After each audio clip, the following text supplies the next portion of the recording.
लोकाभिरामं रणरङ्गधीरं राजीवनेत्रं रघुवंशनाथं कारुण्यरूपं करुणाकरं तं श्रीरामचन्द्रं शरणं प्रपद्ये। मनोजवं मारुततुल्यवेगं जितेन्द्रियं बुद्धिमतां वरिष्ठं वातात्मजं वानरयूथमुख्यं श्रीरामदूतं शरणं प्रपद्ये। श्रीरामदूतं शरणं प्रपद्ये। सभी को प्रणाम करते हैं और इस सेशन का शुरुआत करते हैं जो ये है हिस्टोरिसिटी ऑफ रामायण। तो पहले हम आमंत्रित करते हैं अलका अग्रवाल जी को। पेपर नंबर 153 अलका अग्रवाल जी हैं। जी नमस्कार मैडम। जय सिया जी राम। जी जी। जय सिया राम प्लीज, मैम। आपको 10 मिनट दिए जाएंगे। 8 मिनट बाद हम बोलेंगे, 2 मिनट शेष रहेंगे, तो हम एक जी जी जी जी। छोटा जी सा। सभी आयोजकों और सभी शिक्षाविदों को मेरा करबद्ध प्रणाम। और मैं आज अपनी ये जो प्रस्तुति है पीपीटी में शेयर कर रही हूँ। आप लोग बताएंगे कि आपको मेरी पीपीटी दिख पा रही है? जी जी जी, बिल्कुल।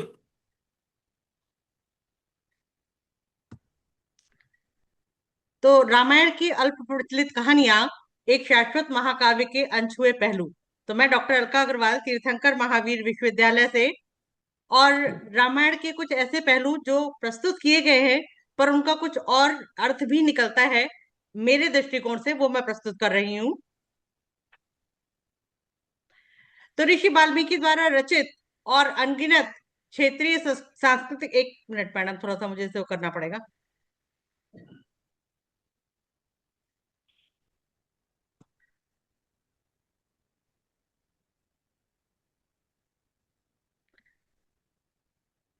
मैडम थोड़ा सा सेटिंग कर लूँ, ये विंडोज इधर आ रहे हैं ना, ये परेशान कर रहे हैं मुझे।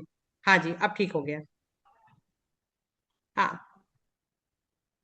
हम्म। तो वाल्मीकि रामायण एक संस्कृत महाकाव्य है जिसकी रचना महर्षि वाल्मीकि ने की थी। हिंदू धर्म में रामायण एक महत्वपूर्ण स्थान है रखती है, जिसमें हम सबको रिश्तों और कर्तव्यों के बारे में समझाया गया है। विशेषता, रामायण महाकाव्य एक आदर्श पिता, आदर्श पुत्र, आदर्श पत्नी, आदर्श भाई, आदर्श मित्र, आदर्श सेवक और आदर्श राजा के बारे में इसमें बताया गया है। इस महाकाव्य में भगवान विष्णु के सप्तम अवतार रामावतार को दर्शाया गया है। इस महाकाव्य में कुल 24,000 श्लोक और 500 उपखंड है, जिनको 7 कांडों में विभाजित किया गया है। तो ऋषि वाल्मीकि द्वारा रचित और अनगिनत क्षेत्रीय संस्करणों के माध्यम से निरंतर जारी रामायण धर्मशास्त्र, नैतिकता और कला के बीच की सीमाओं को पार करती है। यह एक पौराणिक इतिहास और मानवीय चेतना दोनों का ही दर्पण है। वाल्मीकि के संस्कृत महाकाव्य से लेकर कंबन के तमिल इरामवतारम और तुलसीदास के रामचरितमानस तक प्रत्येक पुनर्कथन आख्यान के नैतिक ब्रह्मांड को नया रूप देता है। इन संस्करणों की विविधता दर्शाती है कि रामायण एक स्थिर ग्रंथ मात्र नहीं, बल्कि एक जीवंत नैतिक प्रवचन है। इसके आरंभ हम करते हैं स्वयं वाल्मीकि से। डाकू रत्नाकर का एक ऋषि वाल्मीकि के रूप में रूपांतरण आत्म जागरूकता के माध्यम से आध्यात्मिक रूपांतरण का प्रतीक है। पाप और उत्तरदायित्व की नारद की जिज्ञासा से जागृत रत्नाकर की तपस्या पवित्र वाणी के जन्म में परिणित होती है। उनके माध्यम से हिंसा काव्य बन जाती है और अपराध बोध ज्ञान बन जाता है। उनकी कहानी महाकाव्य के आध्यात्मिक संदेश को रेखांकित करती है कि ज्ञान विरासत से नहीं मिलता, बल्कि आंतरिक शुद्धि के माध्यम से प्राप्त होता है। सीता, जो कि एक मुख्य पात्र हैं, और इनको एक पति भक्त पत्नी के आदर्श के रूप में उनको दिखाया गया है, परंतु इस पर उनकी स्वतंत्रता और नैतिक साहस को ये चीज स्पष्ट कर देती है। फिर भी जैसे ही हम वाल्मीकि रामायण के पन्ने पलटते हैं, सीता के चरित्र के विभिन्न रूप हमें देखने के लिए मिलते हैं। जब अयोध्या बोल रही होती है, मत जाओ, रुक जाओ, तो सीता ने कहा, मैं चलूंगी। यह सहचर का अधिकार था, अपने पति के साथ खड़े रहने का निर्णय। अशोक वाटिका में जब वो थी, उनके साथ पति नहीं थे, सुरक्षा नहीं थी, कोई अपना नहीं था, पर रावण जितनी बार भी आया उतनी ही साहस और दृढ़ता से बोली, मेरा मन केवल श्री राम में स्थिर है, तुम मुझे छू भी नहीं सीखते। और रावण स्वयं सीता की दृढ़ता से कांपता था। अग्नि परीक्षा उनकी मजबूरी नहीं थी, ये स्वयं उनका निर्णय था। आगे आई और उन्होंने कहा कि यदि मैं पवित्र हूं तो अग्नि मुझे शरण देगी। किंतु जब अंतिम निर्णय उन्होंने लिया, जहां नारी का आत्मसम्मान अपनी पराकाष्ठा पर पहुंच गया। समाज ने फिर से प्रश्न उठाए, पुनः अग्नि परीक्षा की मांग की, तो सीता ने किसी से बहस नहीं की, कोई शिकायत नहीं, कोई आरोप नहीं। उन्होंने कहा, यदि मैं सत्यनिष्ठ हूं तो मां धरती मुझे अपनी गोद में स्थान देंगी। रावण के बारे में एक विद्वान राजा परंतु अवगुणों का विरोधाभास। यद्यपि रावण को खलनायक के रूप में प्रस्तुत किया गया है, फिर भी वह दिशा भ्रमित ज्ञान की त्रासद भव्यता का प्रतीक है। वेदों पर उसकी निपुणता, शिव भक्ति और शासन कुशलता उसकी नैतिक अंधता के बिल्कुल विपरीत है। उसका पतन उसकी अज्ञानता का दंड नहीं, उसके अनियंत्रित अहंकार का परिणाम है। लक्ष्मण की अगर हम बात करें, वो सेवा के प्रतीक है, निस्वार्थ सेवा जो भक्ति का सर्वोच्च रूप है। राम के प्रति उनकी अटूट निष्ठा, यहाँ तक कि व्यक्तिगत सुख सुविधा और पारिवारिक जीवन की कीमत पर भी कर्मयोग के सिद्धांत को प्रतिबिंबित करती है। राम के विपरीत लक्ष्मण को दैवी आदर्श तो नहीं माना जाता। उनका गुण पूर्णता मानवीय है। उनका मौन कष्ट, आज्ञाकारिता और करुणा के बीच लक्ष्मण का आंतरिक संघर्ष, कर्तव्य और भावना के बीच संतुलन बनाने वाले प्रत्येक कर्तव्यनिष्ठ व्यक्ति के नैतिक संघर्ष के समाधान है। उनका संयम दर्शाता है कि धार्मिकता कभी कभी वीरतापूर्ण कार्य में नहीं, बल्कि विनम्र सहनशीलता में भी निहित होती है। उर्मिला को कौन भूल सकता है। रामायण में सबसे कम चर्चित पात्रों में से एक उर्मिला है, जो सीता की बहन है और लक्ष्मण की पत्नी। उनकी कहानी मौन में सामने आती है, फिर भी उनका बलिदान महाकाव्य में भक्ति के महानतम कृत्यों से प्रतिस्पर्धा करता है। जब लक्ष्मण राम के साथ वनवास में है, तो साझा कर्तव्य के कारण उर्मिला अयोध्या में रहती है। उर्मिला का त्याग गहन है। वह बिना किसी द्वेष के एकांत, बिना किसी शिकायत के गुमनामी को स्वीकार करती हैं। उनका धैर्य उस अप्रतिष्ठित स्त्री ऊर्जा का प्रतीक है जो दृश्यमान नायकों के पीछे धर्म को बनाए रखती है। दार्शनिक रूप से उर्मिला स्थिर शक्ति का प्रतिनिधित्व करती हैं। ऐसे युग में जहां बाह्य वीरता का उत्सव मनाया जाता है, उर्मिला की विस्मृत भक्ति अदृश्य गुणों के पुनर्मूल्यांकन को आमंत्रित करती है। शांति के माध्यम से व्यक्त प्रेम, मौन के माध्यम से सेवा। शबरी, रामायण में शबरी का नैतिक बल उसकी शुद्ध भक्ति और विनम्रता और अटूट विश्वास में निहित है। अपनी निम्न मूल भूमि के बावजूद भगवान राम के प्रति अपनी सच्ची सेवा और प्रेम के माध्यम से आध्यात्मिक महानता को शबरी प्राप्त करती हैं। उनका सरल हृदय, दृढ़ विश्वास सामाजिक बाधाओं को पार करता है और ये सिद्ध करता है कि धार्मिकता और ईश्वरीय कृपा प्रतिष्ठा से नहीं, बल्कि ईमानदारी से अर्जित की जाती है। इसी तरह से निषाद राज गुह, जो कि भगवान श्री राम के मित्र भी हैं, जब राम सीता लक्ष्मण वनवास में आते हैं, वो उनको आश्रय देते हैं। श्रृंगवेरपुर में गंगा नदी से पार होने में उनकी मदद करते हैं, सुरक्षित यात्रा सुनिश्चित करते हैं। और इसी तरह से केवट, जो उनकी समर्पित पात्र हैं और भगवान राम के प्रति अपार श्रद्धा रखते हैं, उनके चरणों को प्रक्षालन करके वो आस्था, विनम्रता और निस्वार्थ का अपना प्रस्तुत करते हैं। उनका चरित्र रामायण में शुद्ध भक्ति के आदर्श को खूबसूरती से दर्शाता है। यहाँ देखने की बात यह है कि रामायण में शबरी, निषाद राज और केवट के प्रसंगों से में राम जैसे महान आत्मा जाति और पंथ के आधार पर भेदभाव नहीं करते। वे केवल सच्ची भावना और भक्ति के आधार पर आशीर्वाद देते हैं। त्रिजटा एक मेरा बहुत ही प्रिय पात्र है, जो नैतिक शक्ति दिखाती है। त्रिजटा द्वारा सन्निहित नैतिक और आध्यात्मिक शक्ति को संदर्भित करती हैं, जो रामायण में एक महत्वपूर्ण लेकिन अक्सर कम महत्व दी जाने वाली पात्र हैं। वह सुंदरकांड में सबसे मुख्य रूप से दिखाई देती हैं, जहां लंका में सीता दल का हिस्सा होने के बावजूद त्रिजटा सत्य, करुणा और नैतिक स्पष्टता की आवाज के रूप में उभरती हैं। उनका चरित्र अधर्म के बीच भी धर्म की विजय का प्रतीक है। अपनी राक्षसी उत्पत्ति के बावजूद त्रिजटा सीता के साथ दया और सम्मान से पेश आती हैं। सीता को सांत्वना देती हैं कि उनके राम आएंगे, उनके दुख जल्दी समाप्त होंगे और बुराई पर अच्छाई की विजय होगी। त्रिजटा स्त्री नैतिक अंतर्दृष्टि का प्रतीक है, सहज पोषण करने वाली, आध्यात्मिक रूप से स्पष्ट। जहां सीता पवित्रता और दृढ़ता का प्रतीक है, वही त्रिजटा ज्ञान और विवेक का प्रतीक है। साथ मिलकर ये दोनों महाकाव्य में आदर्श नारीत्व की छवि को दोहरा बनाते हैं। पवित्रता और नैतिक शक्ति एक साथ काम करती हैं। त्रिजटा दैत्यों की दुनिया और देवी दुनिया के बीच एक नैतिक सेतु के रूप में खड़ी दिखाई देती हैं। जटायु, जिनको पता है कि मृत्यु निश्चित है, उसके बाद भी वो धर्म की खातिर रावण से टकरा जाते हैं, उनका निडरता से सामना करते हैं, सद्गुणों की रक्षा करते हैं। उनका बलिदान भय और स्वार्थ पर धर्म की विजय का प्रतीक है। सत्य और न्याय के लिए अपने प्राणों की आहुति देकर भी वो सत्य के लिए लड़ते हैं। मंदोदरी, रामायण में मंदोदरी, तब कुल कमल विपिन दुखदाई, सीता सीत निसासम आई, सुनो दो नाथ मिनट जी। शेष है मैम। हाँ जी मैम, मैम प्लीज। 2 मिनट, दो आ, मिनट बचे, हाँ मंदोदरी जी का जी। नैतिक बल रावण की रानी होने के बावजूद उनकी बुद्धिमता, सदाचार और धर्म के प्रति दृढ़ निष्ठा में निहित है। वह नैतिक निष्ठा और तर्क की प्रतिमूर्ति हैं। रावण को हमेशा सीता को लौटा देने के लिए सलाह देती हैं, परंतु अपने धर्म से वो पत्नी है, पत्नी का धर्म निभाती है, पर धर्म से समझौता नहीं करती। रावण के पतन के बाद भी उनको दुख अपने पति के लिए नहीं, बल्कि उसके नैतिक पतन के लिए होता है, जिसके कारण उसका विनाश हुआ है। अपनी बुद्धि और संयम के माध्यम से मंदोदरी अराजकता भ्रष्टाचार के बीच धर्म और शांति का प्रतिनिधित्व करती हैं।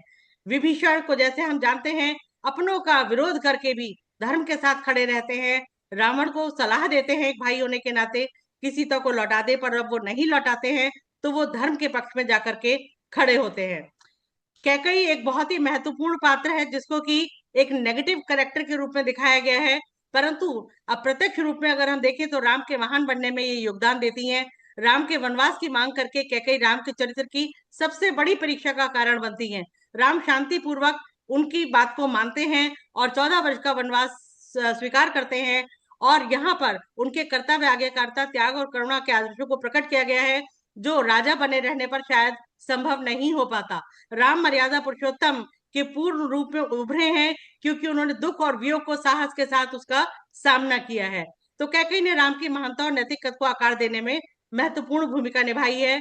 हनुमान ने एक सेतु, एक जो मन का रूप है, सीता और राम के बीच में एक सेतु का, जो कि सीता एक दिव्य राम एक दिव्य चेतना है और सीता सीमित आत्मा, उसके मैम, बीच में उन्होंने एक सेतु का काम किया है। मैं उपसंहार पर आती हूँ कि रामायण संघर्ष के लिए एक परिष्कृत नैतिक ढांचे को आगे बढ़ाता है। युद्ध से पहले राम हर कूटनीतिक रास्ते का इस्तेमाल करते हैं। वो अंगद को दूत बनाकर भेजते हैं, वो केवल सीता को वापस करने की मांग करते हैं। इसके अलावा रामायण समुद्र की पूजा करते हैं, समुद्र से आग्रह करते हैं। रामायण एक पारिस्थितिक आध्यात्मिक परिदृश्य में प्रकट होता है, जहाँ नदियां, जंगल, पहाड़ सब सचेतन भागीदार है। प्रकृति जड़ दृश्य नहीं है, बल्कि एक पवित्र उपस्थिति है। रावण, मैंने आपको बताया कि समुद्र से संवाद करते हैं। कठोर नैतिक संहिताओं के विपरीत महाकाव्य में धर्म परिस्थिति जन्य है, जो हठ धर्मिता के बजाय विवेक की मांग करता है। इसकी परिवर्तनशीलता आधुनिक परिस्थिति जन्य नैतिकता के अनुरूप है, जहां नैतिक निर्णय करना और संदर्भ पर निर्भर करता है। मनोवैज्ञानिक दृष्टि से रामायण मन के परिदृश्य का चित्रण करती है। प्रत्येक पात्र मानव चेतना के एक पहलू का प्रतीक है। रामायण आधुनिक समाज के लिए स्थायी नैतिक प्रतिमान प्रस्तुत करता है।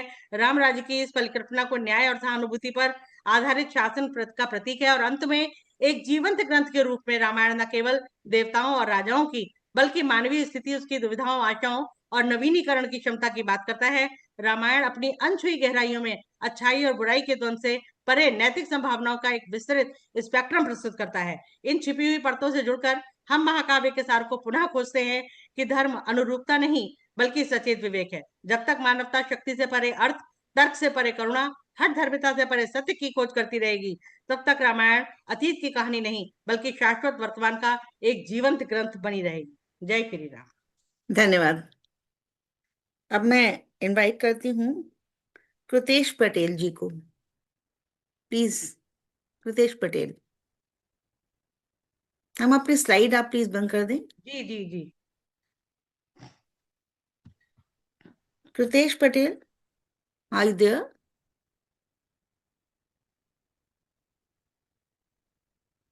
चलिए नेक्स्ट ले लेते हैं, शायद है नहीं, वो दिख नहीं रहे हैं। नहीं है। चलिए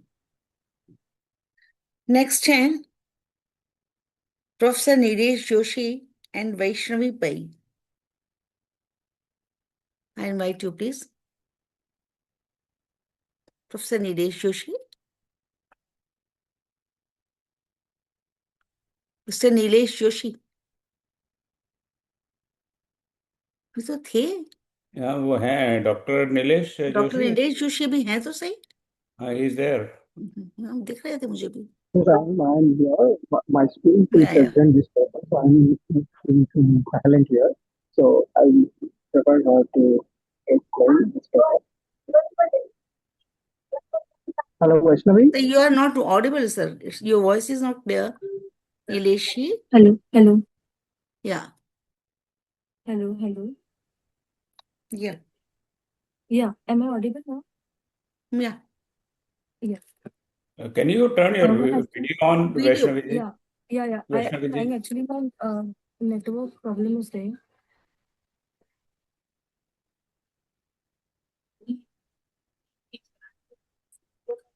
Can you see me now? Yeah. Yeah, Vaishnavi. Yeah. Yeah, please start.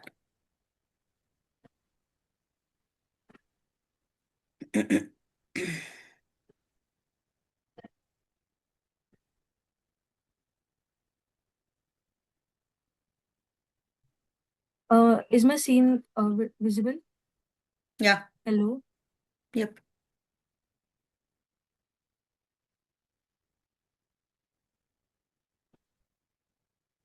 Hello? Yeah, Yes, ma'am. it's Madam, you are visible. audible. Please Please go. make it full screen. You're audible. Make full screen Make full and screen, please. Hello? I think Hello? you can't hear us. you are audible. Just continue with the Hello? presentation. Yes, ma'am. Please continue.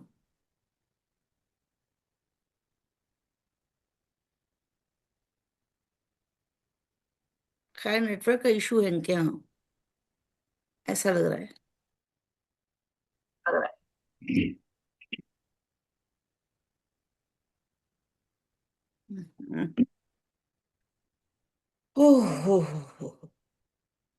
What to do?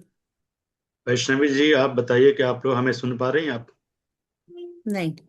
Vaishnavi ji, she आप can't. सुन नहीं पा रहे हैं? No, she can't hear us. नहीं, सुन नहीं पा रही है मैं वो.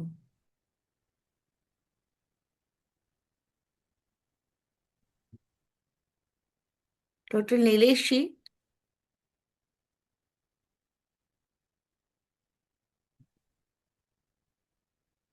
I think Shaji, you may want to call that at the end because it's not working out. Okay. It's not So loose now time. I invite Ram Prasad Soghal ji. Sir Ram Prasad Soghal. Yeah, am I audible? Yeah, sir. Am I audible? Yes. One second. Just 5 minutes. I need to upload my presentation. Can you give me 5 minutes? Sir, we May- cannot give you 5 minutes. The total time is 10 minutes. So if you take 5 minutes for uploading, then how Can I we take next presentation if somebody is ready? Manashi Ghosh. Yes, ma'am, I'm here. Yeah, please you present the paper. Okay. Thank you. Pranam to all of you. And first Pranam. of all, I apologize for the yesterday's and thank you, Professor Om Prakash Gupta. So your The time title, starts now, ma'am. Huh? Please. the title is How Relevant is Ravana's Dharmocentric Aesthetic to the Formation of Sustainable Performing Art Tradition? Respected chair, esteemed scholar, and dear all of you, good evening. Namo Namoha. I'm just starting to my presentation. Indian performing art have always evolved in close dialogue with philosophical, ethical, and aesthetic traditions. Among the great epic of India, the Ramayana occupies a unique position, not merely as a literary or religious text, but as a cultural framework that has continuously shaped artistic imagination across the region, language, and the countries. So my presentation examines how the Raman's dharmocentric aesthetic remains relevant to the formation of sustainability of performing art tradition. Here, dharma is not understood narrowly as religious duty, but as an ethical, social, and cosmic principle that governs human conduct, harmony, and responsibilities. From classical dance forms such as Kathakali, Bharatanatyam, Odissi, and the other dance form of India to folk tradition like Ramo Lila and the other more than 100 folk forms of India, the Ramayana has functioned as a living aesthetic sources. The central question I explored, that is, can the dharma oriented aesthetic of the Ramayana offers a sustainable model for performing art in contemporary times, marked by the commercialized cultural fragmentation and the ethical crisis. So the aim and objectives are this study. The primary aim of this presentation is to critically understand the relevance of Ramayana's dharmocentric aesthetic in the performing art tradition over the time, and the specific objectives, which are to understand the concept of dharma as an aesthetic and ethical framework within the Ramayana, to analyze how this framework has historically informed narrative structure, character, various rushes, and the performance ethics in Indian performing art tradition. To examine sustainability, not only a cultural continuity, but also a ethical transmission, pedagogically a lineage, and the community engagement. And to critically critically understand the challenges and the possibilities of applying Ramayana-based aesthetic in the contemporary performing art tradition. And the methodology which is used, the methodology adopted in the study is interdisciplinary. Like first, the textual analysis of Balmiki Ramayana, such as Tulsidas and the other critical translation which I used for this study, and as well as various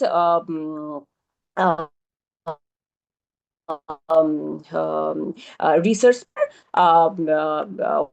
which is from Sanskrit core Sanskrit backgrounds, and the other interdisciplinary paper also I have taken. And finally, then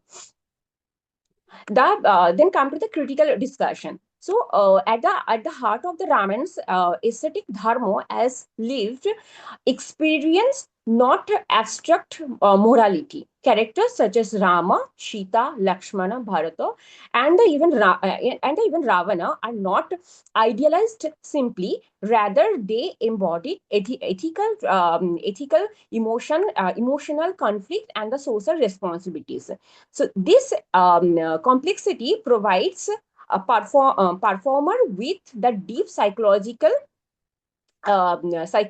material, allowing with the nuns complexity provide performer with a nuns or Ovinaya and the sustained audience engagement.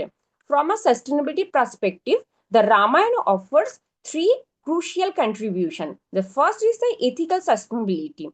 Performing art rooted in the Ramayana transmit values such as compassion, sacrifice, and other social things.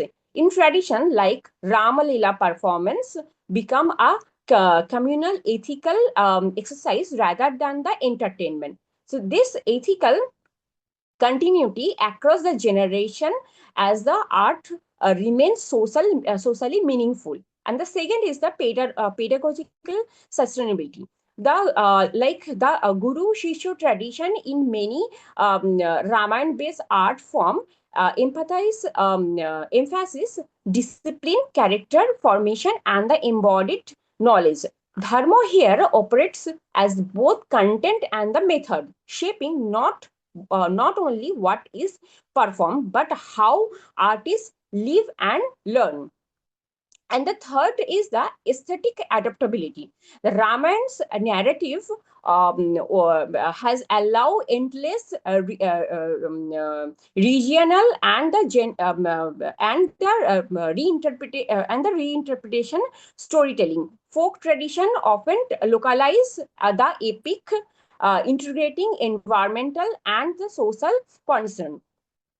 So thus making this performance ecologically and culturally sustainable. and however, relevance is not without the critical challenges. So in other hand, there are some other reading are also we get, like feminist perspective and the other controversial perspective also, but we should not concentrate on that part.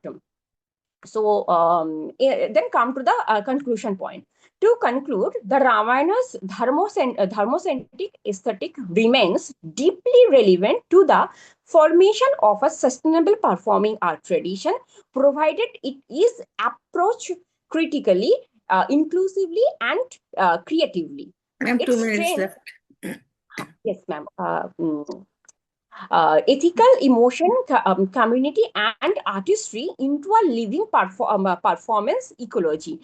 In an age where performing art face commodifying and cultural challenges, the Ramayana offers not a nostalgic return to the past, but a dynamic framework that ethical and aesthetical renewal. So ultimately, sustainability in performing art is not only about survival of form, but also about the continuity of meaning. And in this respect, Ramayana continues to perform. Thank you, ma'am. Thank you so much Mansi. अब मैं आमंत्रित करते हैं श्री अनूप रतूड़ी जी और अंकित शर्मा जी का टिप्पा है इसके बाद। अनूप रतूड़ी जी। यस, प्रणाम मैम। हाँ जी, स्वागत है आपका। जी मैम, थैंक यू मैम।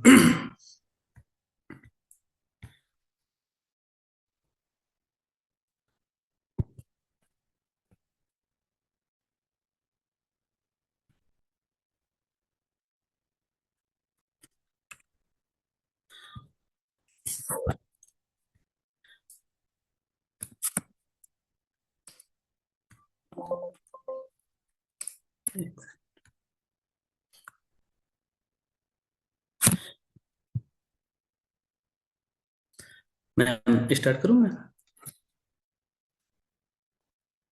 जी बिल्कुल, आपका समय शुरू हो चुका है। जी प्रणाम मैम, मैं अनूप रतूड़ी और साथ में मेरे जो गाइड हैं डॉक्टर अंकित शर्मा, और मैं पीएचडी स्कॉलर हूँ Swami Ram Himalayan university school of yoga sciences से। और मेरा टॉपिक है रामायण और नाथ योग, उत्तराखंड की सांस्कृतिक परंपराओं में शिव भक्ति की निरंतरता।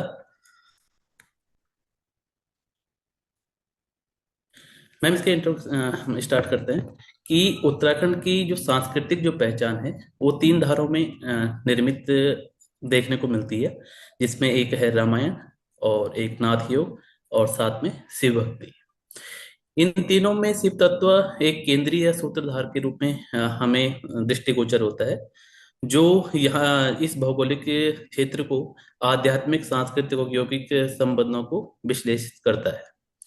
जहां तक रही रामायण में, अगर हम बात करें भगवान शिव के बारे में क्या क्या उनके बारे में कहा गया है, तो एक संदर्भ आता है कि जब भगवान शिव और पार्वती जी के कोई पुत्र नहीं हो रहा था और देवता लोग दानवों से पीड़ित थे, तो उस समय वह उन्हें प्रणाम करते हुए बोलते कि देव देवा महादेवा लोकस्यास्या हिते हिते सुराणाम प्रणिपाते न प्रसादम कर्तुम अर्हते, कि हे देव प्रसन्न होइए और कल्याण के लिए, सृष्टि को बचाने के लिए आप पुत्र की प्राप्ति करें, जिससे ये समस्त चराचर जगत क्या हो सके,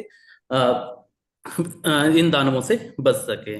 वहीं यदुवंशी जी बताते हैं कि ऐसा नहीं है कि किसी संबंधित जो लौकिक चराचर जगत में यह एक धारणा बताई गई है कि रामायण में कहीं पर भी शिवलिंग जो उनका निराकार जो रूप है उसकी कहीं उपस्थिति नहीं है, लेकिन वो इस बात को खंडित करते हुए कहते हैं कि उत्तरकांड के 31वें सर्ग में 42 नंबर पे कहा गया है कि यस्म रावण राक्षसेश्वर जाम नदम्यम लिंगम तत्रा तत्रास्मनीयते बालको वि मध्ये तु तालिंगम स्थाप्य रावण अर्चयामास गंधश्च पुष्पैश्चार मृत गंधिभिः। अर्थात कि जहां जहां राक्षस राज जो रावण थे, जो जहां जहां जाते थे, वहां वहां पर उस स्वर्णमयी लिंग की स्थापना किया करते थे।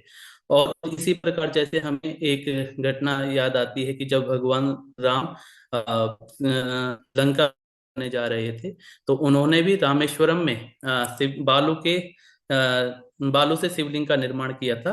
और उसी लिंग पे उन्होंने भगवान शिव का अर्चना की थी, प्रार्थना और पूजा की थी, और उनका तप करते हुए आगे बढ़े थे, जिससे उन्हें उस युद्ध में विजय प्राप्ति हुई थी। इसी प्रकार अगर हम बात करें योगाभ्यास के रूप में, कि भगवान शिव को योगाभ्यास के साथ जो संबंध उपनिषदों में हमें जो प्राप्त होता है, उसका जो अधिक व्यापक जो रूप देखना हो तो वह हमें रामायण में प्राप्त हो जाता है। शिव की उपासना का और उनको प्रसन्न करने का जो सामान्य मार्ग है वो तपस्या को बताया गया है। जिस प्रकार भगीरथ की तपस्या का वर्णन आता है कि उन्होंने गंगा के अवतरण के लिए भगवान शिव की आराधना की थी, जिसका वर्णन वाल्मीकि रामायण के बालकांड के 43वें सर्ग के 1-2 में प्राप्त होता है। इसी प्रकार विश्वामित्र की तपस्या का भी वर्णन हमें बालकांड के 55वें सर्ग के 12वें और 14वें सर्ग में 12 और 14 में प्राप्त होता है। उत्तरकांड के 13वें सर्ग के 21-22 में बताया गया है कि स्वयं देवताओं को भी शिव से वर पाने के लिए ही तप करना पड़ता था। अर्थात हम यह समझ सकते हैं कि शिव का जो स्वरूप वाल्मीकि रामायण में बताया गया है कि बिना तपस्या के उनको प्राप्त नहीं किया जा सकता, उसकी उनकी प्रसन्नता को प्राप्त नहीं। इसी में हमारा जो ये टॉपिक को लाने का जो उद्देश्य था उसमें यह था कि रामायण और नवयुग के बीच जो निहित आध्यात्मिक जो आध्यात्मिक संबंध है उनके सूत्रों की खोज करना, और यह समझना कि उत्तराखंड में शिव भक्ति की परंपरा कैसे निरंतर वह बनी रही, और प्राचीन ग्रंथों में तथा स्थापत्य कला और लोक संस्कृति के साक्ष्यों के माध्यम से योग को जानने की ये हमारा ये उद्देश्य था। शिव की केंद्रीयता के रूप में अगर हम बात करें कि उत्तराखंड में सिर्फ सिर्फ केवल की संस्कृत इतना की भूमि है। जिस प्रकार हमारा उत्तराखंड का जो ये कल्चर है, यहाँ पर हम देखते हैं तो हर जगह पे किसी न किसी रूप में परोक्ष या अपरोक्ष रूप से हम देखें तो शिव को किसी न किसी रूप में वह पूजे जाते हैं। जैसे कभी शमशान में जाते समय राम राम का उच्चारण करना, और वापसी के समय में यहाँ पर एक सांस्कृतिक एक कल्चर है यहाँ का कि जब वह मृतदेह को वो कर लेते हैं, जला लेते हैं, उसके स्थान पर एक पत्थर को लेके आते हैं जिसे यहाँ पे लिंगवास कहा जाता है। तो वह भी इसकी सांस्कृतिक चेतना की एक धुरी रही है। इसी प्रकार मंदिरों में शिवलिंग की स्थापना लोक मान्यता और सैव परंपरा की गहराई को परिलक्षित करती है, जो यह दिखाता है कि यहाँ के जो स्थानीय जो लोगों में जो धारणा और उनके निराकार शिवलिंग के रूप में पड़ती उसको भी ये दृष्टिगोचर करती है। इसी प्रकार जो शिव हैं वो आदि योगी माने जाते हैं नाथ परंपरा में, और उन्हें साथ में आदिनाथ भी कहा जाता है। अगर रामायण के इस अनुसार हम देखें तो भगवान राम को रामायण और रामचरितमानस दोनों में शिव के रूप में वर्णित किया गया है। जहाँ वह लंका में चढ़ाई करने से पूर्व एक शिव भक्त के रूप में रामेश्वरम में लिंग की स्थापना करते हैं। वहीं जब वह रावण ब्राह्मण जो जिन्हें ब्राह्मण कहा जाता था, रावण का जब वो को मार देते हैं और उसके पाप से विमोचन करने के दोनों स्थलों में मैं आपको चित्र दिख रहे होंगे। एक ये श्रीनगर में स्थापित कमलेश्वर मंदिर है, जहाँ पर कहते हैं कि उन्होंने हजार कमल पुष्पों से उनकी अर्चना की थी। और दूसरा ये मंदिर में देवप्रयाग का रघुनाथ मंदिर है, एक केवल एकमात्र यहाँ पर जो उनका मंदिर दिखता है भगवान राम का, वो यह मंदिर है। और यहाँ पर कहते हैं उन्होंने उस पाप से बचने के लिए यहाँ पर तप किया था, जहां पर उनकी आज भी वो तपस्वी निर्मित है। अगर हम बात करें कि उत्तराखंड एक योग परिदृश्य के रूप में योग के किस तरीके से यहाँ पर योग को प्रदर्शित किया जाता है, तो हिमालय सदियों से योगियों और तपस्वियों की धरती रही, यह सभी को पता है। और मैं जितने भी चित्र जब मैं अपने डेटा कलेक्शन में जाता हूँ तो वहाँ के स्थानीय चित्रों का वो संकलन है, जहां पर मैम ये अनेकों यहाँ पर हमें गुफाएं मिलती हैं, और जंगलों और पहाड़ों में कई जगह ऐसी जगह ये रही हैं कि जहां पर तपस्वियों की मतलब स्थान रहे हैं। जो मैम ये चित्र आप देख रहे हैं, ये रघुनाथ, ये आपके रुद्रनाथ और मधमहेश्वर के तरफ की वो है जंगल है। वहां पर कई आरण्यक स्थल ऐसे हैं जहां पर हमें मतलब तपस्वियों की वो स्थलियां प्राप्त होती रहती हैं। इनके प्रमाण में हमारे यहाँ के स्थानीय जो जागर हैं और लोक कथाएं हैं उनमें भी दृष्टिगोचर होते रहते हैं। मैम अगर हम उत्तराखंड में नाथ परंपरा की जो हम बात करते हैं तो नाथ परंपरा ने उत्तराखंड को आध्यात्मिक धारा को और समृद्ध किया है। इसमें मत्स्येंद्र नाथ, गोरक्षनाथ और सत्यनाथ जैसे सिद्धों ने यहाँ साधना की है। मैम आप यहाँ पे एक जंगल वैसा देख रहे होंगे जहां पर ये आज की डेट में ऐसा यहाँ पर ये स्थल हो चुका है। ये कभी सत्यनाथ भगवान की तपस्वी। और अगर आपने कभी इतिहास में पढ़ा होगा सुना होगा कि यहाँ पर कभी 52 गढ़ों का जो राजा हुआ करते राजा अजयपाल उनके ये गुरु हुआ करते थे और इन्हीं ने यहीं पर उन्होंने उनको वर दिया था कि तुम यहाँ पर 52 गढ़ पूरे संपूर्ण जो उत्तराखंड जो क्षेत्र है यहाँ पर आप क्या करोगे वो करोगे मतलब राज करोगे यहाँ पर। तो यह उनके गुरु सत्यनाथ की तपस्थली रही है। और मैम जो ये ऊपर एक जो धारा दिख रहा है यहाँ पर एक गुरु गोरखनाथ की वो तपस्थली यहाँ पर मानी जाती थी। इसे बींगा धारा श्रीनगर में ये स्थापित है। यहाँ पर एक बींगा धारा नाम से इसे जाना जाता था। 2 मिनट उसी शेष है तुड़ी जी, 2 मिनट शेष है। जी जी जी जी, कंटिन्यू कीजिए प्लीज। अच्छा हाँ तो मैम ये जो वो आपको पानी का जो नल दिख रहा होगा इसे बिंगा धारा कहा जाता था। और यहाँ पर गुरु गोरखनाथ जी की एक तपस्या रही है। इसका बगल में एक ये चित्र जो आप मंदिर वाला आप देख रहे हो ये गुरु गोरखनाथ की गुफा थी। अब ये नव निर्मित हो चुकी है। तो वो जो भी नाथ परंपरा रही है वो शिव द्वारा जो प्रतिपादित जो सिद्धांत था कि बिना योगेन मोक्षम न लभते प्रिय, कि बिना योग के द्वारा मोक्ष को प्राप्त नहीं किया जा सकता। चाहे आप कितना भी तप कर लें भक्ति कर लें उस मार्ग को आप अपना ले तो आपको योग का मार्ग अपनाना पड़ेगा जिसे नाथ परंपरा ने पूर्णतः अपना योगदान दिया। अगर मैम हम स्थानीय साक्ष्यों के बारे में बात करें तो ये कुछ पांडुलिपियों के आप चित्र देख रहे होंगे जिन्हें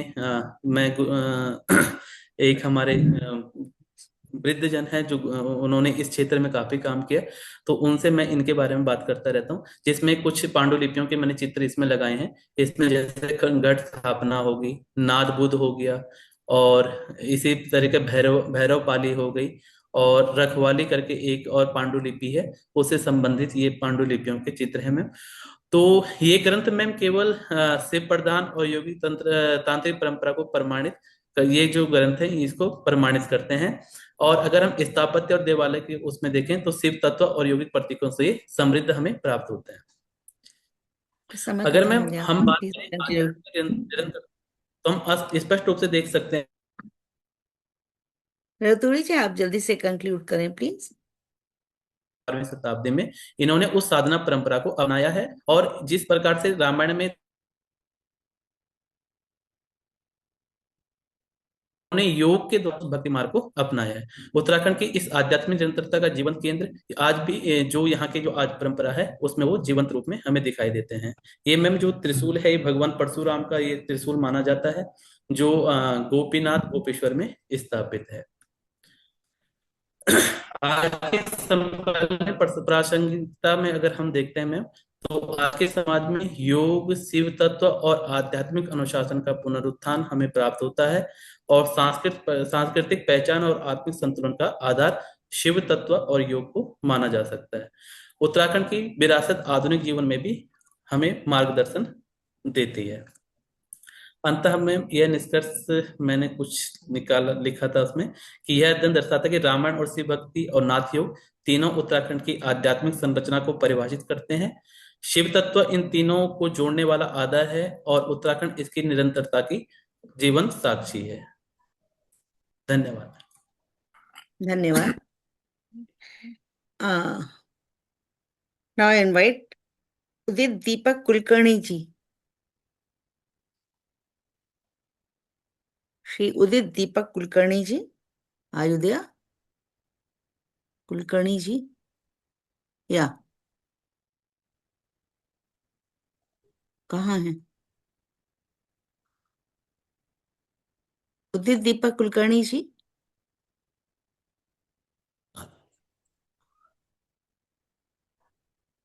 ये डल के नाम से कौन है?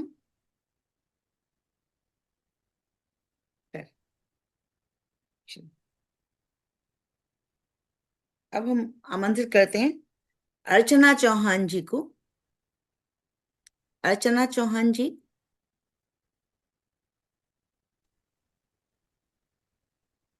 हाल है? नमस्कार मैम, जी, आवाज आइए। आ रही है मैम मेरी? जी जी जी, प्लीज। नमस्कार मैम। नमस्कार, आप अपना वीडियो भी ऑन करें प्लीज। अच्छा, एक सेकंड में। जी मैं दिखाई दे रही जी जी, बिल्कुल। दिखाई भी दे रही, सुनाई भी दे रही। हूँ? Okay, thank you so much ma'am. Hmm. मंचासीन विद्वान जन को मेरा नमस्कार, जय श्री राम। रामायण काल में संगीत का अवलोकन एक परिदृश्य है। मैं doctor Archana Chauhan, SSD PG college Roorkee से अपना पेपर पढ़ने जा रही हूँ। मानव मानव के कल्पनाशील मन में प्रकृति प्रदत्त साधनों के आधार पर वाद्यों की संरचना की और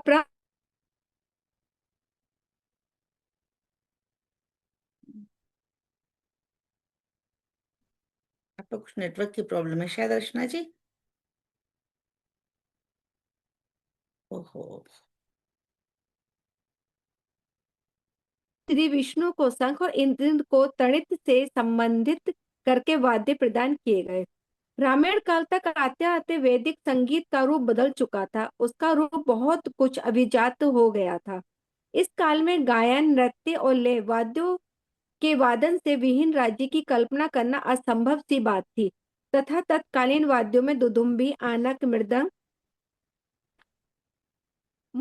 मुरज, पड़ाव, पटहर, आडंबर, डिम डिम, भेरी आदि अवनद वाद्यों का उल्लेख है। वाद्यों की मंगल ध्वनि सुख संप्रदा की द्योतक मानी गई। श्री रामचंद्र जी के विवाह उत्सव के अवसर पर मृदंग, दुदुम्बी, वीणा आदि वाद्यों का वादन किया गया था। इसी प्रकार 14 वर्ष की लंबी अवधि के बाद राम की आगमन का शुभ समाचार सुनकर प्रजा हर्ष से आनंदित हो जाती है। जो मनुष्य जिस स्थिति में था वह वैसे ही उठ दौड़ता है। वृद्ध बालकों को साथ नहीं लेते क्योंकि उनको साथ लेने में कहीं विलम्ब ना हो जाए। अनेक स्त्रियां अटारियों पर चढ़ भगवान श्री राम के विमान को देखने लगी और पुनः उनके आगमन पर वे प्रसन्नता पूर्वक मधुर स्वर व मंगल गान गाने लगी। साथ ही मृदंग, दुदुम्बी वाद्यों की ध्वनि से महल गूंज उठा। संगीतकारों ने शंख और दुदुम्बियों से उनका स्वागत किया। आनंद और चमकप्रद वाद्यों में मृदंग, आलिंगे, उद्धव, आडंबर, पढ़ा, मुरज, चलिका, दुदुम्बी आदि का उल्लेख रामायण काल में अनेक स्थानों पर मिलता है। रामायण में अनेक बार वर्णन है कि श्री राम, लक्ष्मण, भरत और शत्रुघ्न के जन्म के समय गंधर्वों ने मधुर गीत गाए, अप्सराओं ने नृत्य किया तथा देवताओं की दुदुम्बियां बजने लगी और आकाश से फूलों की वर्षा होने लगी। प्रत्येक राजा यथा श्री राम, दशरथ, रावण आदि प्रतिदिन चाणों, सूत्र, वाद्यों की स्तुति व ढोल व ताशों व दुदुम्बियों व प्रणव के साथ जगाए जाते थे। राजा राम प्रजा को प्रिय हैं और उधर प्रजा को श्री राम। ऐसे अवसर आते हैं जब श्री राम राजत्व मूल प्रजा में एक रस हो जाते हैं। ऐसे ही प्रसंग है हिंडोला और फाग। सावन मास में प्रकृति के उल्लास के साथ साथ नर नारी भी उल्लासित हो उठते हैं। ऐसे ही सरस समय एक सखी दूसरी सखी से कहती है, अरे आली, रघुनाथ जी मनोहर हिंडोले में झूलने के लिए ले चलो। पुनः एक सुंदरी स्त्रियां 16 श्रृंगार के दल बांध कर चली और उस हिंडोले की अपूर्व शोभा देखकर अपने आंचल फैला फैला कर राम सीता को आशीर्वाद देने लगी। सुहो, गोल मंडाल आदि राग गाती हुई, ढोल, ताशे, पढ़ा, दुदुम्बी आदि बजाती हुई बारी बारी से झूलने व झुलाने लगी। इसी प्रकार फाग के मस्ती भरे एकता के सूत्र में बांध देने वाले उल्लासप्रद पर्व पर अयोध्या का सारा समाज राजद्वार पर उमड़ पड़ता है। उसी सुखद समय का वर्णन करते हुए गोस्वामी जी ने लिखा है कि अपार जन राशि को एकत्र देख श्री राम ने कहा, चलो सब नर नारी मिलकर फाग खेलने चले। श्री राम को फाग खेलते हुए बड़ी सुंदर प्रतीत हो रहे थे। अनेक साथ सखा और अनुज भी ऐसे झोलियों में अबीर व हाथों में पिचकारियां लिए बड़े भले लग रहे हैं। मृदंग, ढप और करताल व बांसुरी ने नया समा बांध रखा है। इसी प्रकार लव कुश की मगही विधान से रामायण को ढोलक नामक वाद्य यंत्र का प्रयोग किया। वाल्मीकि के आश्रम में ढोलक की ताल पर ही रामायण गाई गई थी, जिसमें स्वर, पद, ताल, प्रमाण आदि के सभी अंगों का समावेश था। राम राज्य में संगीत वाद्यों की विशिष्ट परिकल्पना रामायण के संबंधित वाद्य यंत्रों के उल्लेखों और विभिन्न प्राचीन ग्रंथों से की जा सकती है। वाल्मीकि रामायण में वीणा, मृदंग, शंख, भेरी जैसे वाद्यों का प्रयोग के प्रमाण मिलते हैं, जिनका उपयोग नृत्य, गायन और धार्मिक अनुष्ठानों में होता था। इसके अतिरिक्त रावण हत्या जैसे वाद्य यंत्र को रावण द्वारा बजाया जाना और उसके युद्ध के दौरान भेरी से ध्वनि का वर्णन इस बात का संकेत देता है कि ये वाद्य यंत्र संगीत, नृत्य और धर्म से जुड़े हुए थे। राम के वनवास के पश्चात जब भरत अयोध्या के निकट पहुंचते हैं तो देखते हैं कि जो अयोध्या नगरी सदा स्वरों से गूंजती रहती थी, वहां किसी वाद्य की ध्वनि नहीं आ रही है। तो उनके मन में तुरंत शंका उठती है कि कोई अमंगल अवश्य हुआ है। श्री रामचंद्र किष्किंधा वन का वर्णन करते हुए लक्ष्मण कहते हैं कि लक्ष्मण देखो, ब्रह्मों का गुंजार वीणा के मधुर स्वर जैसा है। मेंढक मानो जैसे अपने कंठ से ताल के बोल बोल रहे हैं। मृदंग और मेघ का गर्जन मृदंग नाद जैसा सुनाई दे रहा है। और भी देखो, मयूर संगीत का कैसा दृश्य उपस्थित कर रहे हैं। इनकी लंबी लंबी चोटियों वाले मयूरों ने तो कुछ तो नाच रहे हैं, कुछ गा रहे हैं और कुछ वृक्षों के अग्रभाग पर बैठे हुए नृत्य और गान का आनंद ले रहे हैं। लगता है वन में संगीत चल रहा है। रामायण काल में संगीत का व्यापक निष्कर्ष रामायण काल में संगीत का व्यापक उपयोग होता था। प्रातः जगाने के लिए, आराधना, उत्सव समय, युद्ध में वीरों का उत्साहित करने के लिए विभिन्न अवसरों पर संगीत का वर्णन मिलता है।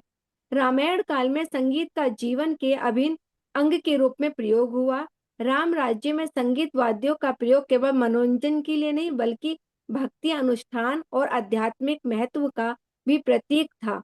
मंदिर के वातावरण में विभिन्न वाद्यों का प्रयोग इस आध्यात्मिक परिवेश को और गहरा करता है।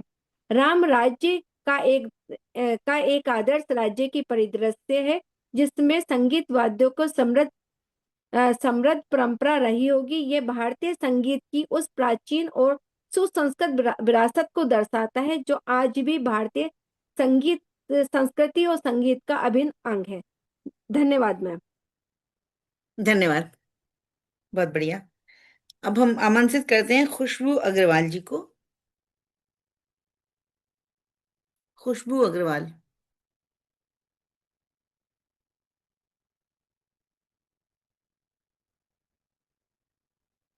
खुशबू अग्रवाल जी प्लीज। अनम्यूट कर लीजिए खुशबू जी, अनम्यूट कर लीजिए। हाँ, अनम्यूट कीजिए अपने आप को।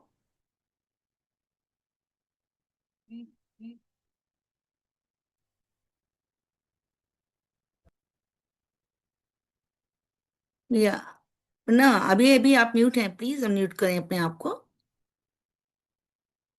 You are muted still. Hello.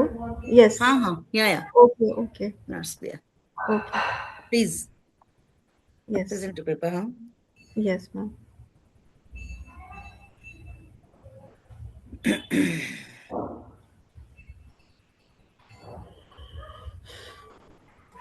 So, a warm good evening to everyone present in this seminar.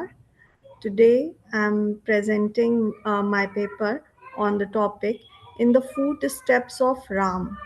This topic I have chosen from the name of a book by Vikrant Pandey and Nilesh Kulkarni. This book talks about the traveling route which Ram, Lakshman, and Sita took while they were in exile. And this book talks about how this story that has been depicted by Valmiki and various other writers have different phase to understand, rather than when we go to the local folklore and discover the stories, we find a new perspective and new ideologies that are still lying in the villages and on the spots where Ram and Sita visited and spent their time during forest exile.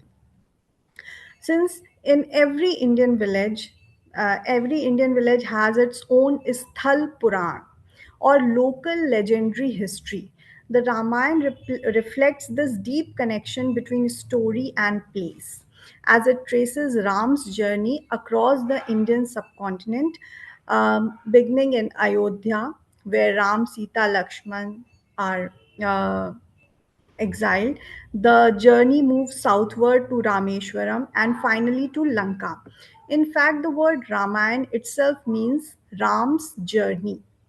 Through such narratives, Indian folklore and mythology remain alive in the physical locations associated with Ram's travels from Ayodhya to Sri Lanka. In Indian religious tradition, travel is often understood as yatra, a sacred journey of pilgrimage to holy rivers, mountains, sites linked to epics like Ramayana and the Mahabharata. A shared theme in both epics is exile, where while Ram, Sita, and Lakshman are sent away in the Ramayana, the Mahabharata recounts the Vanvas forest exile of the Pandavas and Draupadi. The legend of Ramayana exists at the boundary between myth and reality, set in recognizable regions of present day India. It teaches moral lessons about dharma through the action of their heroes, although its main purpose is to guide readers through righteous living and ultimately moksha. The inclusion of real geographical landmarks such as rivers, cities, and mountains, along with detailed journey between them, gives Ramayana a strong sense of realism and authenticity. If we talk about the local folklores, which are very interesting, we will dive into the book's quotation where the writer quotes Arti, and he says that the localites of the Chitrakoot tell that Chitrakoot Arti is very different from Haridwar, Rishikesh, and Varanasi. Why? Because here the importance of Chitrakoot is that this is called Tirth, where a black man or a black horse turn into a fair man or white horse. मतलब ये ऐसा तीर्थ स्थान है जहाँ पे एक काला घुड़सवार भी अगर नदी में डुबकी लगा दे मंदाकिनी में तो वो सफेद होके निकलेगा, मतलब उसके सारे पाप खत्म।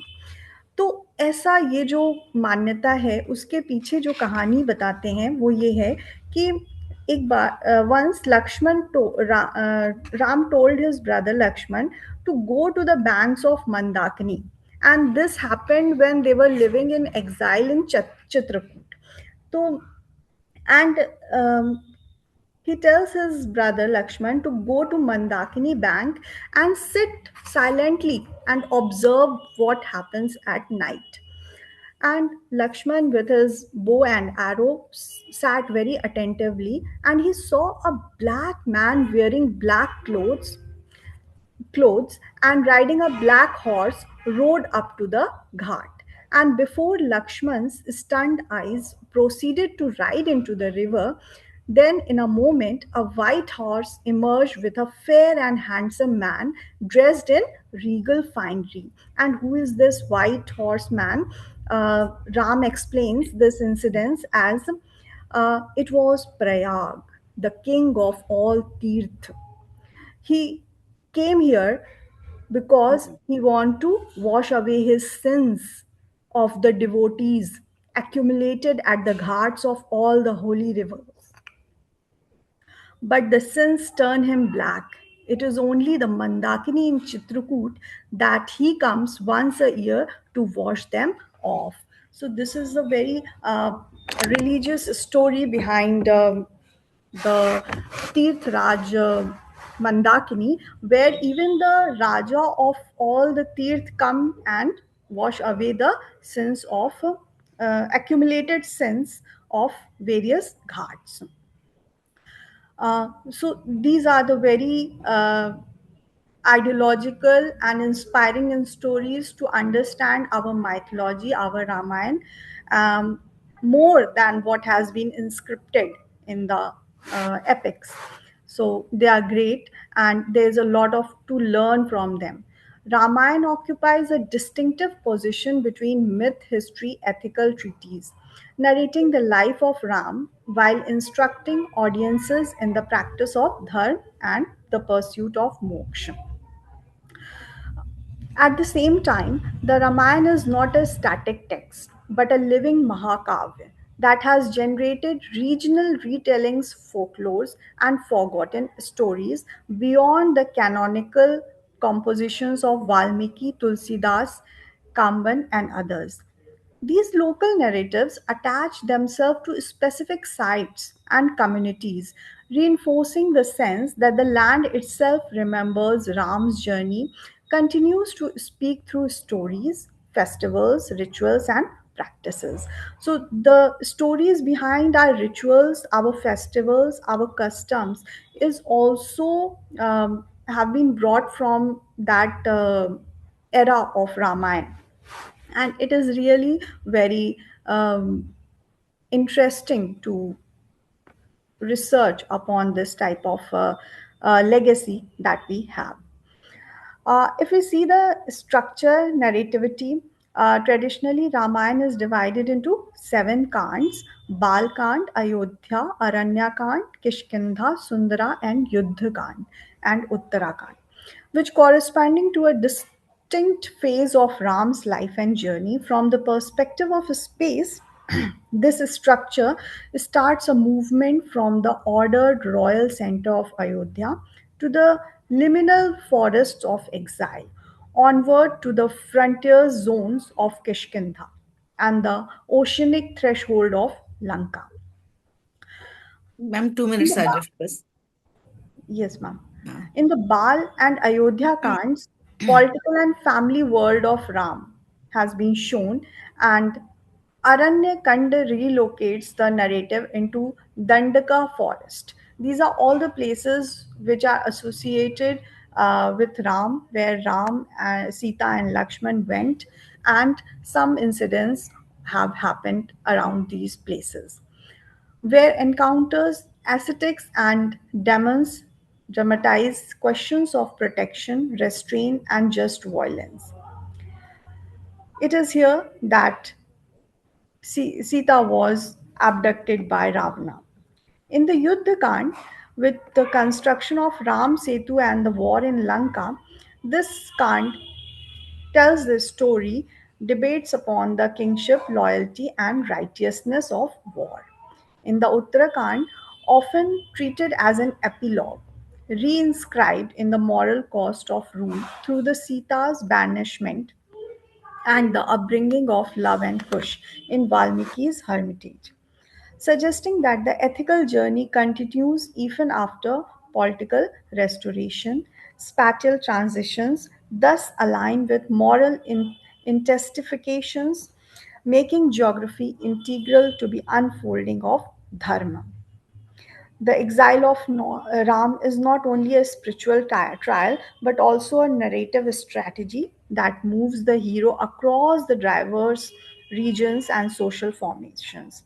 As Ram leaves Ayodhya and passes through Chitrakoot, Dandakaranya, and onward to Kishkindha and the southern seaboard, the epic projects a north south axis that symbolically binds multiple cultural zones. The journey's breadth has been read as a literary device that forges an imagined unity among different states, forest, and coastal domains. That's all from my side. Thank you, ma'am. Thank you, thank you. Thank you, Khushbu ji. Now I'd Yes. like to call Kritesh Patel. Are you there? Ma'am अपना screen हटा दीजिए please. Yes, ma'am. Screen sharing बंद कर दीजिए. कृतिश पटेल नहीं. So Vaishnavi Pal.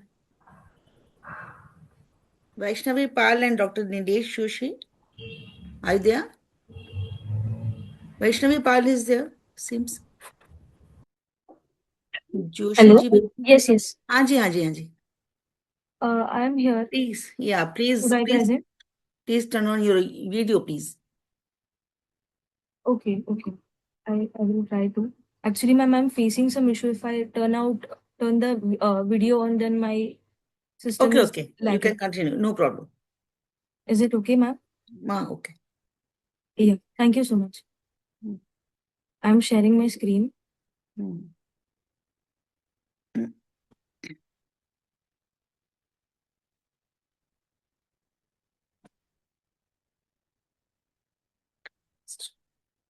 Yeah. So is my screen visible? Yeah. Yeah. Good evening, ma'am. My name is Vaishnavi Pai. Today I'm going to talk about a critical study of the lineage of Rama in the Ayodhya Kand. While many of us that Ramana is a single, but it actually has been told and copied for 1,000 years ago in different parts of India.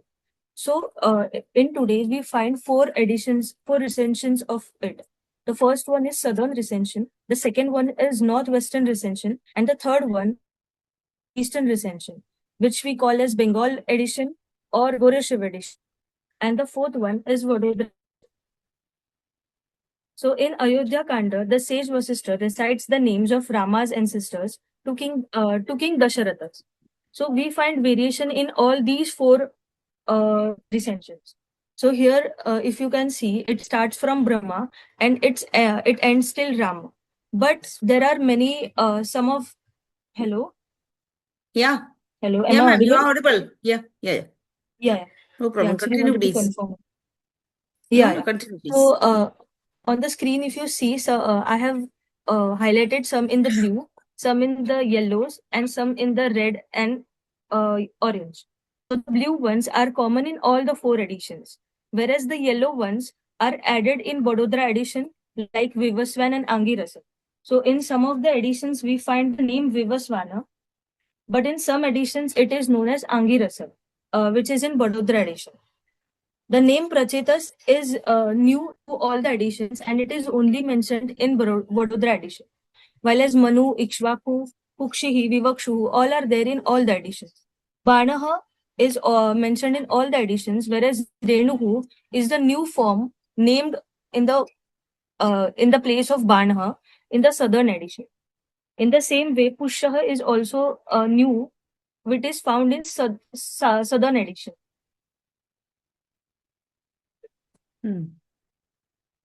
Then Dhundumaraha is found in northern edition, whereas in rest of the other editions we find the name Yuvanashtaha. In the same way,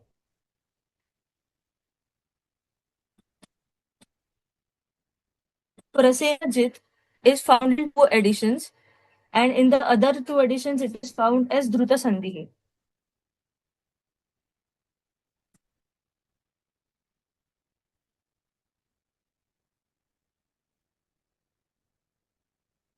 Hello?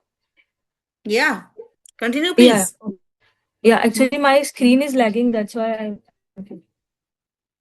Saudasaha is found in Vadodara edition, and in the other all the 3 edition, Kalmashapadaha. In these names, Kantakaha is found. It is found in southern edition, and Shankanaha is found in northwestern and eastern editions. In the same way, Manuhu is found in all the editions. Here, actually, it is a typing mistake. In some place, Manuhu is found, and in other 3 editions, Maruhu is found. So it is a scribal error by the manuscript in the manuscripts. Then the last is this Prastukaha. Here, the Prasru Shruvaha is happened. It is also a scribal error by the scribe. Here, the word Yayati is found, whereas in the other 3 editions, Nabhagaha is found. So, these are some names of Rama's genealogy. So, in some place, the names are perfectly stable, like Ikshvaku, Sagara, Bhagiratha, Dilipa, Raghu, which connects to all the Rama's lineage. But in some place, some additions or some subtractions happen. Like southern edition is the longest and confirming trend, genealogical expansion over time. So it stays whereas some editions are there in it, but it is known as longest edition. Then different editions like Banaha is substituted as Renuhu, which is in the same generation. Then some synonyms are used like Saudasaha. It is also written as Kalmarshapadaha. Some phonetic corruption happens like Prastukaha, Prashrushravah, Prashrushrukah. So it may be like a scribal error while the scribe must have made mistake while writing it. So even in Dundumaraha, it is written twice in the manuscript.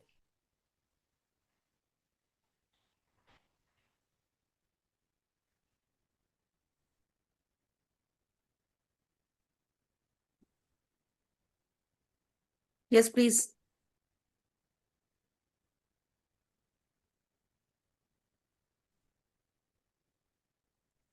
Vaishnavi ji, you are not audible now.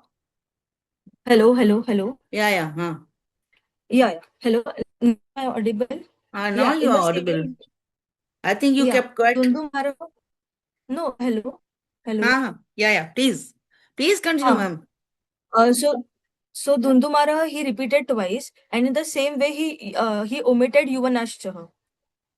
So in over here, Yayati is a major Puranic king, showing the century source integrated feature from other traditions. But Yayati, they have mentioned Yayati in Vadodara edition only. Instead of Yayati, they have mentioned Nabhagaha instead of Yayati there.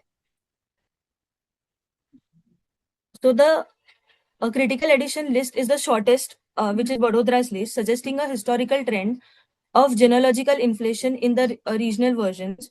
Its unique readings, Angirasa Yayati, place it at odds with the other three recensions, which often agree against it.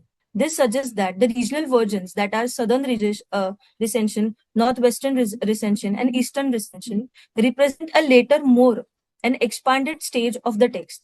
The critical edition offers a baseline of an earlier, less inflated version to understand how the lineage evolved over time. So my conclusion is the Raghava Vamsha is not a fixed, authoritative chronology, but a fluid narrative element of India's textual history. It functioned as a living tradition, preserving its core identity while allowing generational changes. Variations show clear patterns of oral transmission, scribal errors are there, and deliberate redaction to align with Puranic traditions. The study confirms the necessity of a critical edition to understand the epic's evolutionary process.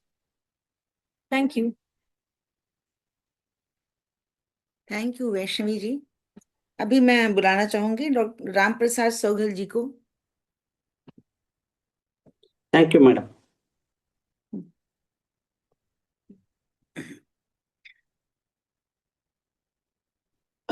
Can you see my slides? Hmm.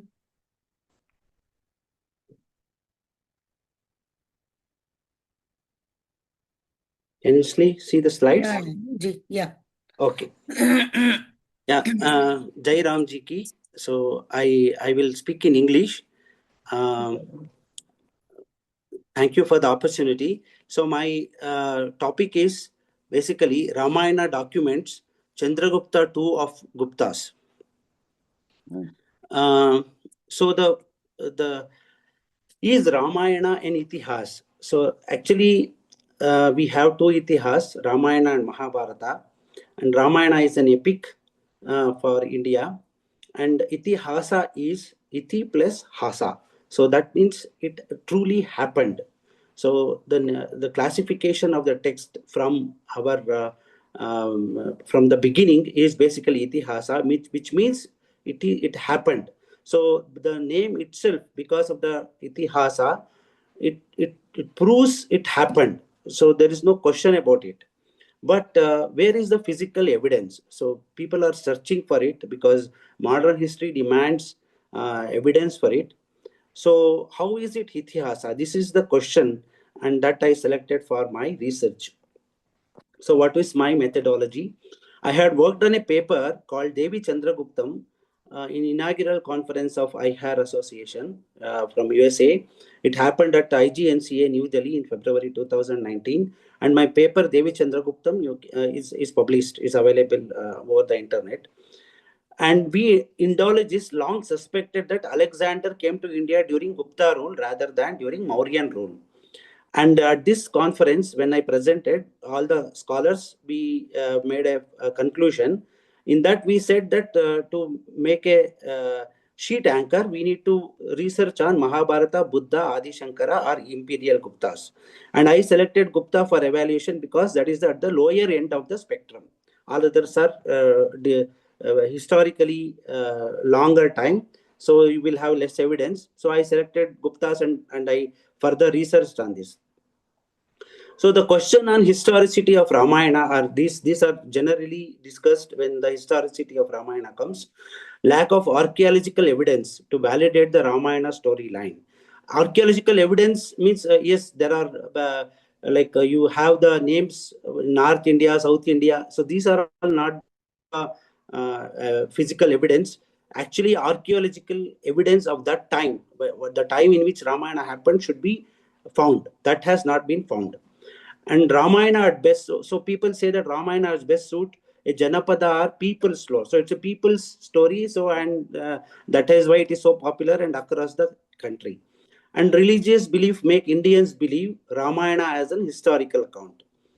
And Sri Lanka is known as Simhala to locals and not as Lanka. So if we go through the historicity of Sri Lanka or even our surrounding area like Tamil Nadu, there is no mention of Lanka. They identify it as Sri Lanka, Simhala. And Simhala was the name even I think 1960s till it was renamed as Sri Lanka. So Sinhala is the famous name. And astronomers like Aryabhatta account Ravana's Lanka, and that is on Ujjain's latitude. And so Sri Lanka does not match that. So again, there is a problem, like that's not an evidence. Sri Lanka is not a Lanka of Ravana. So that is a question is there. Then there is no evidence of any floating bridge at Ram Setu. Yeah, it's a geographical connection between India and Sri Lanka, but it is not a bridge like the way it is described in Ramayana. Then the distance between India and Sri Lanka is not 100 yojanas in whatever fashion we calculate, but Ramayana says it is 100 yojanas. So Sri Lanka is not Lanka, but so what is that? There is a question mark on that. Then there are other important points also, like we have a wheel, and the wheel has to be with spokes because it should be lighter for faster travel. We can deduct the speed of travel in Ramayana by the story, because when Rama left and how many days he took to reach certain point, so we can calculate the distance at the speed in which they were traveling. And for that speed to match, the wheel should be spoked wheel.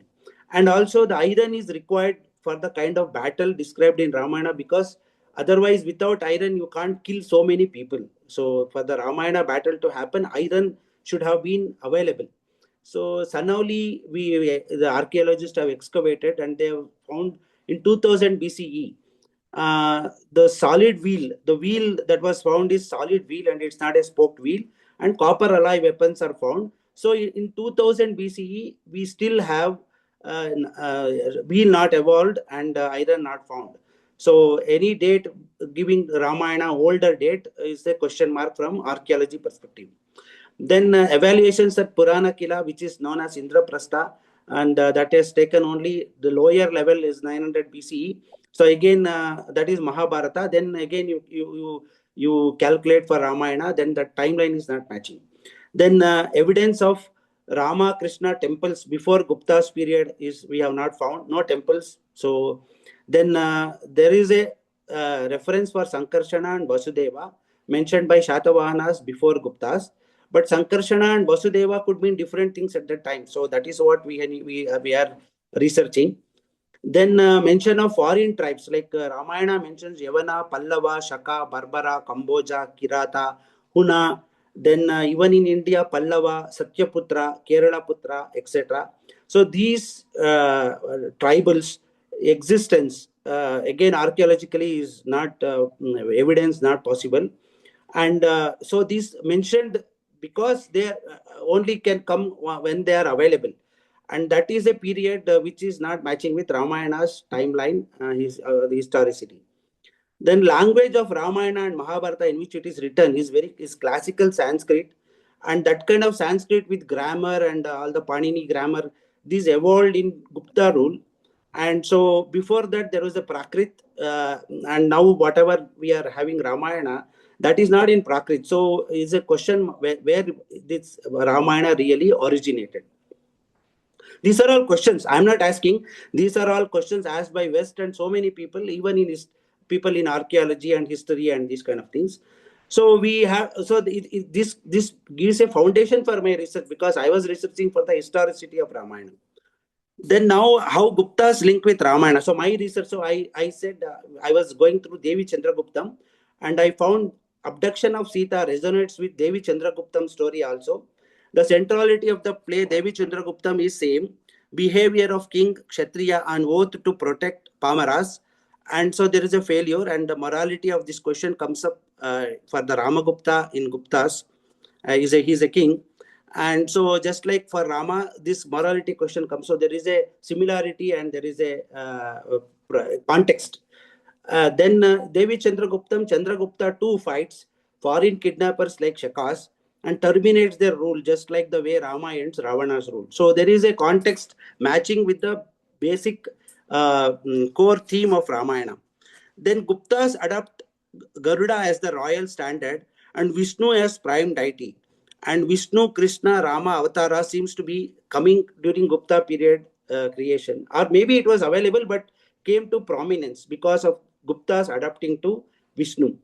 And Ramagupta's name was used as an alibi for building Rama's character. So it's basically Rama is both matching here. And then Guptas built the first Dashavatara temple at Devghar in UP.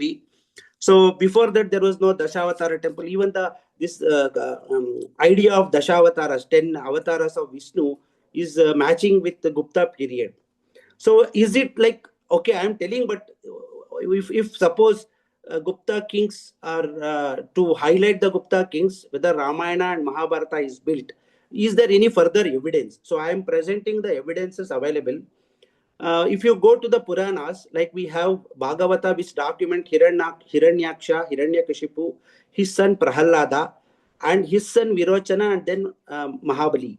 So you see like 10 avatars, but whom they are fighting, they are all basically father and sons. Like it's basically a genealogy of 4 to 5 generations only.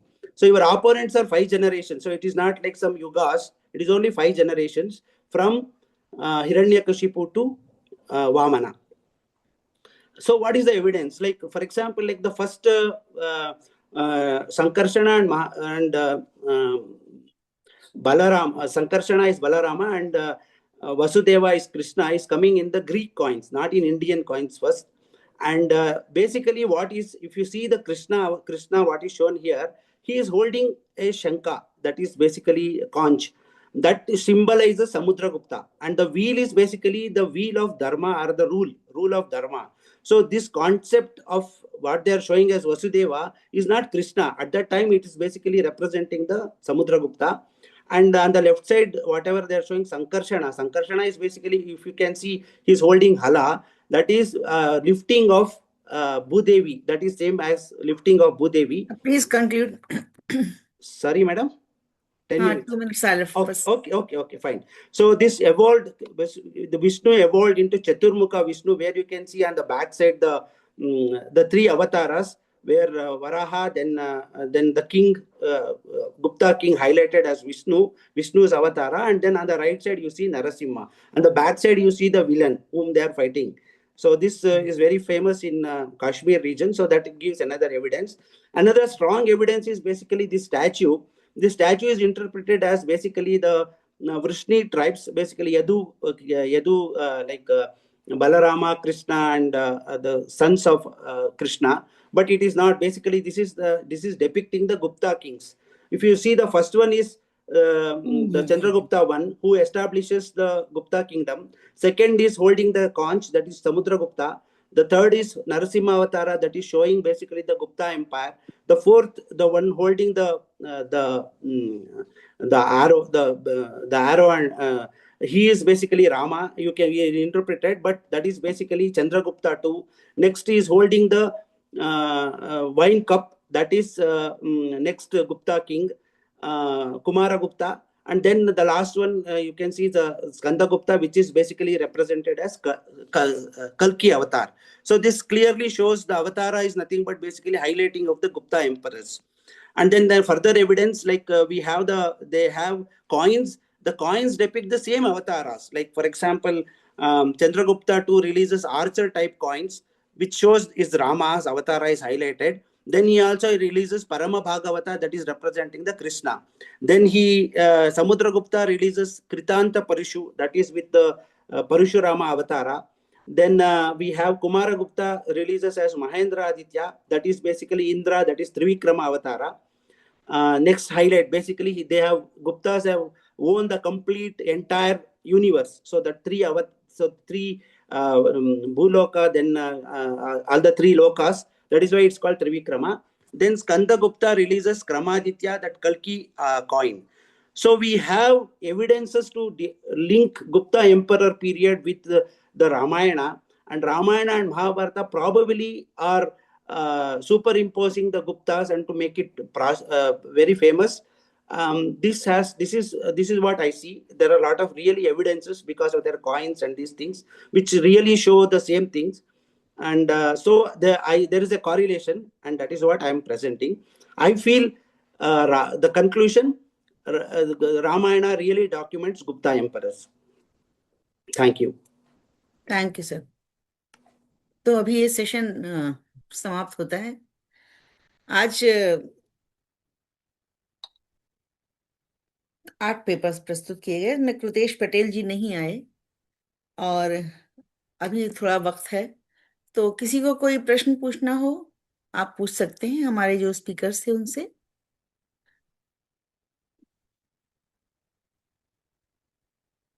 सबके papers बहुत अच्छे थे और खास तौर पे अपना last one,